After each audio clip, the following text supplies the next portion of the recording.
नमस्कार, मैं खुशी आज आपके सामने एक और सवाल के साथ प्रस्तुत हुई हूँ। ये सवाल मुझे मेरे फेसबुक पेज स्थायी खुशी की यात्रा के इनबॉक्स में पूछा गया है। सवाल कुछ इस तरह से है। मेरा नाम अमित है।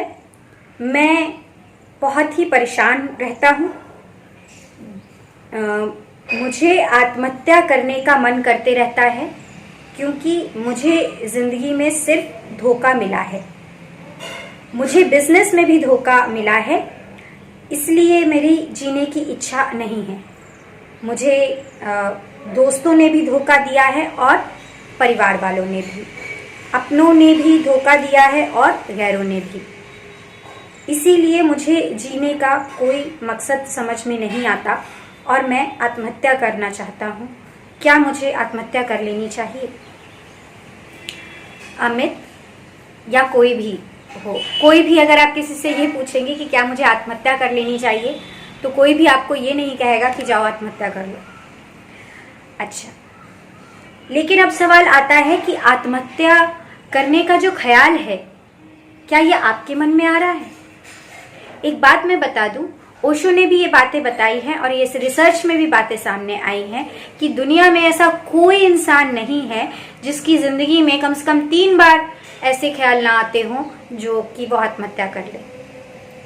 हर एक इंसान अमीर गरीब, हर इंसान के मन में कम से कम 3 बार ये ख्याल जिंदगी में जरूर आता है कि वो आत्महत्या कर ले। यानी तकलीफें, प्रॉब्लम्स सबकी लाइफ में आती हैं। तो क्या जान ले लेने से प्रॉब्लम सारी खत्म हो जाती है? हम इस पे बात करेंगे। पहले मैं अपने अनुभव से एक चीज बताऊं। जैसा कि मैं बोल रही हूँ कि आत्महत्या करने का ख्याल सबके दिमाग में एक बार आता है, तो ये सवाल मेरे दिमाग में भी एक बार आया था। ये बात मेरे मन में भी आई थी जब मैं परेशानी से जूझ रही थी और मुझे बहुत ज़्यादा डिप्रेशन की शिकार मैं खुद भी होते जा रही थी। तो उस वक्त मेरे मन में भी आता था कि मैं आत्महत्या कर लूँ।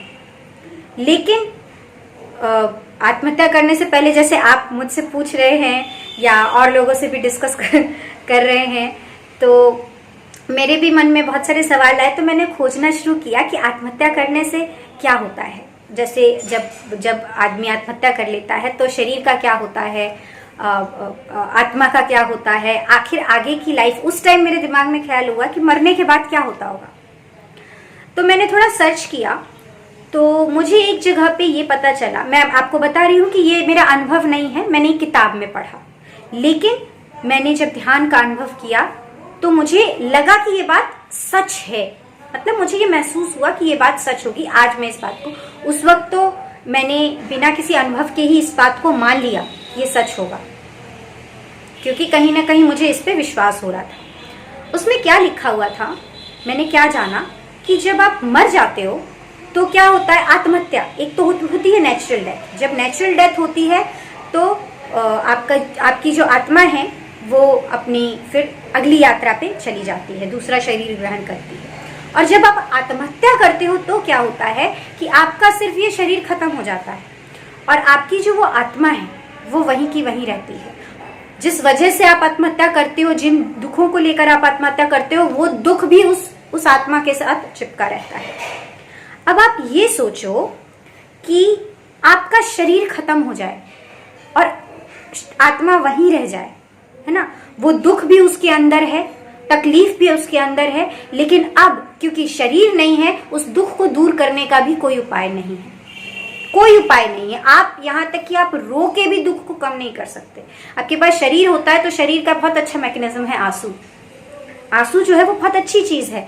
जब आप रो लेते हो तो थोड़ा सा आपका गम हल्का हो जाता है, निकल जाता है। लेकिन जब आपको शरीर नहीं होगा, ना आप रो पाओगे, ना आप हंस पाओगे, ना आप अपने दुख के लिए कोई उपाय कर पाओगे। सिर्फ उस दर्द के साथ आपकी आत्मा वहीं की वहीं रहेगी और आप सब चीजें वहीं पे हो, आप सब चीजें देख रहे हो और भी बिगड़ते हुए हालात देख रहे हो, अपने परिवार वालों की हालत देख रहे हो। ना आप किसी को दिलासा दे सकते हो, ना आप किसी को कुछ समझा सकते हो, ना अब किसी सुधार के लिए अब आपकी जीवन में मतलब कोई गुंजाइश है। आप कुछ नहीं कर सकते, लेकिन दर्द वहीं का वहीं है, वहीं का वहीं दर्द है। लेकिन आपके पास ये शरीर नहीं है जिसके साथ कुछ कर्म करके आप अच्छा या बुरा कुछ भी कर सकते हो आगे।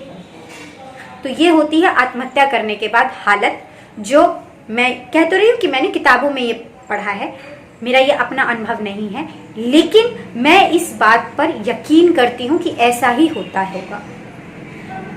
और ये केवल एक किताब में नहीं लिखा हुआ है, ये हमारे वेदों में भी इस बात की चर्चा है, और मतलब हमारे जो ग्रंथ हैं, हिंदू ग्रंथ, वो भी ये कहते हैं।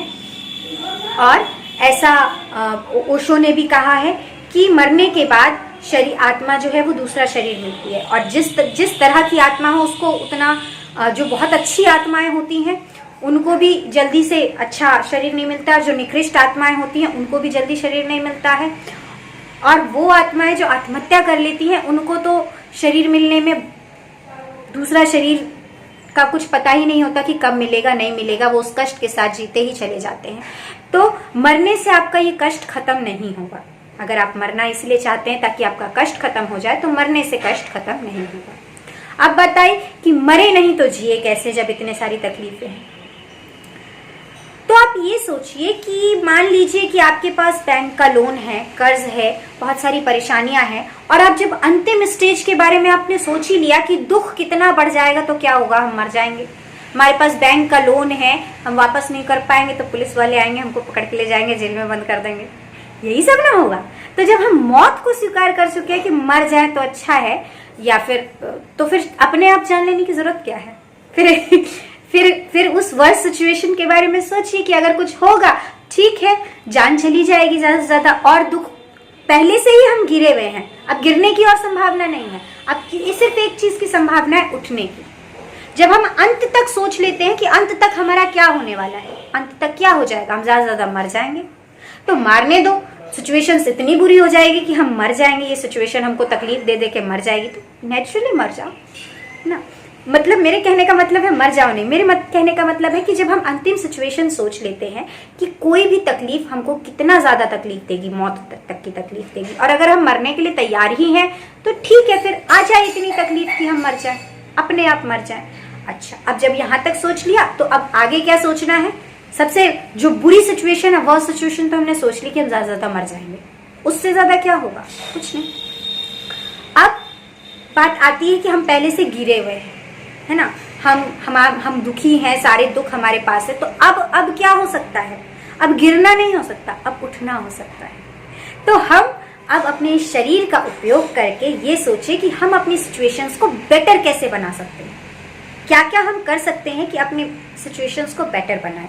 तो सबसे पहली बात आती है कि दूसरे के ऊपर डिपेंडेंसी खत्म करिए, कि हम अपने सुख, हम खुश तब होंगे जब लोग हमको खुश करेंगे, हम दुख तब होंगे जब लोग हमको दुखी करेंगे। हम दूसरों पे डिपेंडेंट होना बंद करें, हम अपनी खुशी की जिम्मेवारी खुद पर दें, अपने दुख की जिम्मेवारी भी खुद उठाएं। ठीक है, हम किसी और को दोष देना बंद करें कि वह हमको दुख दे रहा है, वो हमको धोखा दे रहा है, हमने उस पर यकीन किया तो उसने हमको धोखा दिया।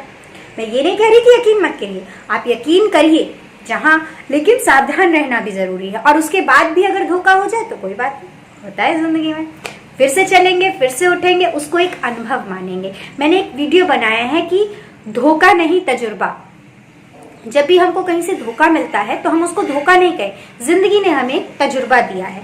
एक बहुत फेमस कहावत है, लोग बोलते हैं कि जो लाइफ है वो पहले क्या करती है, पहले एग्जाम लेती है और तब सिखाती है। स्कूलों में हम पहले सीखते हैं तब एग्जाम होता है, लाइफ हमारा पहले एग्जाम लेती है तब सिखाती है। तो जब भी हमें धोखा मिले तो हम ये जाने कि हमने एक एग्जाम दिया, उसमें हमको जो भी धोखा मिला है, तो ये अब लाइफ ये देकर, ये तकलीफ देकर हमें कुछ सिखाना चाहती है, उससे जो है वो हम सबक ले और फिर अगली लाइफ के लिए फिर गिरे, फिर उठे, फिर चले। यही जिंदगी है, यही जिंदगी है। और अगर आप डिप्रेशन वगैरह में जा रहे हैं तो कुछ एक्सरसाइजेस करें, योगा करें, ध्यान करें, मेडिटेशन शुरू करें। मैंने जो एक वीडियो में अपना नाभि वाला ध्यान बताया है वो ध्यान शुरू कर दीजिए और अपनी लाइफ का रूटीन बनाइए और अपने लिए प्लान कीजिए कि अब हमको जिंदगी में आगे क्या करना है। अब हम आगे स्टेप लेंगे, फिर क्या होगा, फिर गिरेंगे, ऑलरेडी गिरे हुए हैं, फिर गिर जाएंगे तो क्या हो जाएगा। ठीक है, तो अब वैसे भी आप गिरे हुए हैं, अब आपकी जिंदगी वर्स नहीं हो सकती, अब अच्छी हो सकती है। और प्रेम करें, भरोसा करें, सब कुछ करें, लेकिन भरोसा करने पे टूटते भी हैं, आखिर वो भी इंसान है ना। वो अपने हिसाब से चल दिए तो हमारा हिसाब उनके साथ नहीं मिला, कोई बात नहीं। फिर लाइफ गोज ऑन। ठीक है, लाइफ को खत्म करने के बारे में कभी मत सोचिए। आत्महत्या is not a good idea, क्योंकि आत्महत्या से तकलीफ खत्म नहीं होगी, आपकी भी तकलीफ वहीं की वहीं बनी रहेगी, आपके अपनों की भी तकलीफ और बढ़ जाएगी, कम नहीं होगी। तो सोल्यूशन की तरफ सोचे। दिन रात अगर आप सोचेंगे कि क्या हो सकता है, क्या हो सकता है, एक सोल्यूशन निकालिए, उस पर वर्क कीजिए, वो नहीं काम करेगा, दूसरा निकालिए, उस पर वर्क कीजिए। सिर्फ एक्ट कीजिए। बैठ के रोते रहने से कोई सॉल्व नहीं होने वाला, बैठ के सोचते रहने से उसने मुझे धोखा दिया, उसने मुझे धोखा क्यों दिया, उसने मुझे धोखा क्यों दिया, कोई सोल्यूशन नहीं करने वाला। बैठिए, मुस्कुराइए कि एक और तजुर्बा हुआ और आगे बढ़िए। Life goes on. प्रॉब्लम्स आती जाती रहेंगी, धोखे होते रहेंगे, ये सब जिंदगी का नाम है। ठीक है, और जिंदगी जिए, खुश रहिए, खुश रहने की कोशिश करिए। ऐसा लगता है कि खुश रहना बहुत मुश्किल है, लेकिन खुश रहने में बस इतना लगता है कि ये होठ है, इसको फैला लीजिए और स्माइल कर लीजिए, है ना। सबकी लाइफ में तकलीफ आती है, ऐसा नहीं है कि मैं मुस्कुरा रही हूँ तो मेरी लाइफ में तकलीफ नहीं होगी। सबकी लाइफ में सब तरह की तकलीफें हैं, लेकिन लोग जीते हैं, खुश रहते हैं। Thank you and have a nice day. आपके जीवन में कभी आत्महत्या करने का ख्याल आया है?